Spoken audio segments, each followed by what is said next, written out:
Hello everybody, my name is James, hope you're doing well and welcome back to another video, and today we're going to be talking about a major update following criticism of how racing unfolded in the Australian Grand Prix. If you enjoyed the video, make sure to leave a like and subscribe for more Formula 1 content. Also make sure to follow me on Instagram and X at James's Pit Lane. I'll leave links in the description, but let's jump straight into the video. Now, as we know, it's brand new rules for 2026, and I think what has been welcomed is the move from pure ground effect cars to a more lighter and more nimble chassis for 2026. I think the cars look really good this year, but what has not been so welcomed is the power units being more energy starved. I mean, the battery depletes so fast in 2026. 1 second it could be quite full, the next not, and as a result a driver may have just pulled off an overtake, but then on the next straight be out of battery and just get overtaken again. Now, the season opening race in Australia delivered plenty of overtakes, almost 3 times as many as last year's race according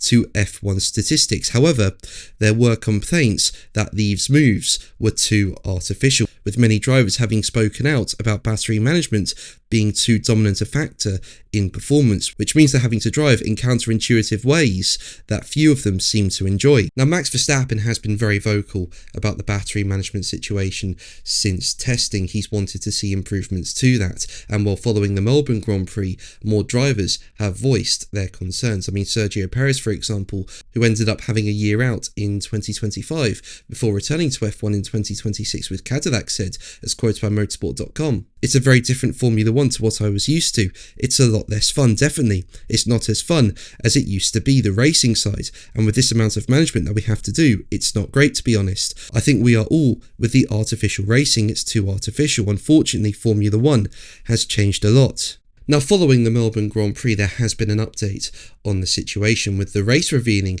that Formula 1 chiefs and teams are to consider changes for the 2026 rules for as early as the Japanese Grand Prix, with discussions set to take place following the Chinese Grand Prix this weekend. Basically, the race said that F1 bosses and the FIA readily accept that the performance of the current cars in terms of levels of energy harvesting and deployment may not be pitched at the right level, with the race going on to say, "It's felt that pushing through tweaks before the first race was nonsensical, as F1 needed firm evidence of how the racing would be to know what needed changing.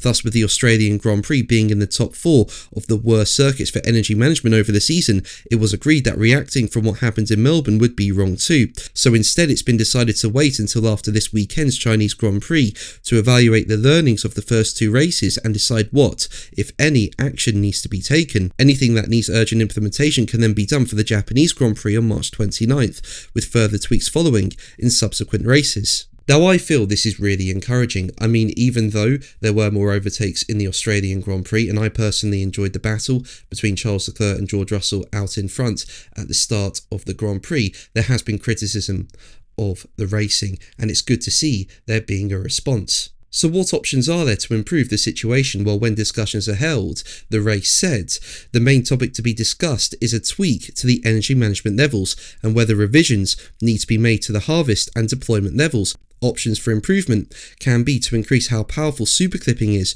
which will help drivers charge batteries much more easily. Another possibility is to decrease the power that can be deployed. While this will mean a reduction in horsepower, it will allow drivers to keep boost levels for much longer.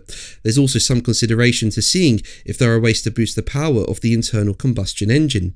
There is an acceptance in the paddock that the current energy levels, with superclipping limited to 250 kilowatts and deployment at 350 kilowatts, are probably not ideal. Now, I'd like to see a solution where the internal combustion engine is delivering more power and there's less reliance on the battery, and hopefully that way it can be charged more easily. What do you think? Let me know in the comments below. But that's going to be the video from me today. Thank you ever so much for watching. Make sure to like and subscribe for more videos, and until the next one, take care. Bye.